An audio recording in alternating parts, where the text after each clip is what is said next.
છોટાઉદેપુર જિલ્લાના 6 તાલુકામાં ઉત્તરાયણ પર્વની ઉજવણી નિમિત્તે યુવાઓ દ્વારા તડામાર તૈયારીઓને આખરી ઓપ આપવામાં આવી રહ્યો છે। ધાબા ઉપર ચડી પતંગ ઉડાવી આકાશી યુદ્ધ માટે યુવાનો અંતિમ તૈયારીઓ કરી રહ્યા છે। જિલ્લાના બજારોમાં રંગબેરંગી પતંગો જોવા મળી રહી છે। બજારોમાં ₹100 થી લઈને 400 સુધીની કોડીનો ભાવ બોલાઈ રહ્યો છે, જ્યારે દોરીમાં ₹250 થી ₹1000 સુધીનો ભાવ ઉચકાઈ રહ્યો છે। જ્યારે દોરીને માંચો પીવડાવવા અને પતંગોની ખરીદી માટે બાળકોથી માંડી યુવાઓ બજારમાં ખરીદી અર્થે આવી રહ્યા છે અને ધામધૂમથી મકર સંક્રાંતિ પર્વ ઉજવાય તે માટે કાઉન્ટડાઉન શરૂ થઈ ગયું છે।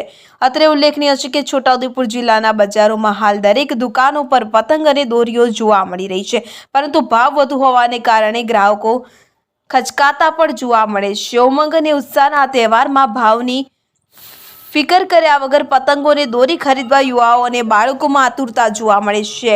આવનાર મકર સંક્રાંતિ પર્વના દિવસે પવન દેવ રીઝે તેવી સૌ આશા રાખી બેઠા છે। વેપારીઓના જણાવ્યા અનુસાર હાલમાં જ બજારોમાં જોઈએ તેવી ગરાગી જોવા મળતી નથી, પરંતુ તારીખ 13ના રોજ બજારોમાં મોટી માત્રામાં ગરાગી ઉમટી પડે તેવી આશા વેપારીઓમાં બંધાઈ છે।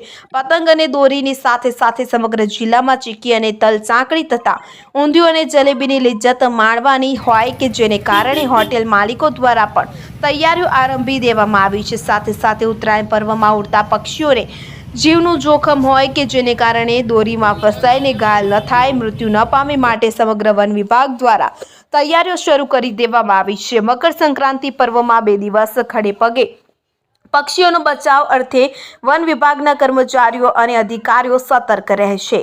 ઇમરાન મિર્ઝા, છોટાઉદેપુર।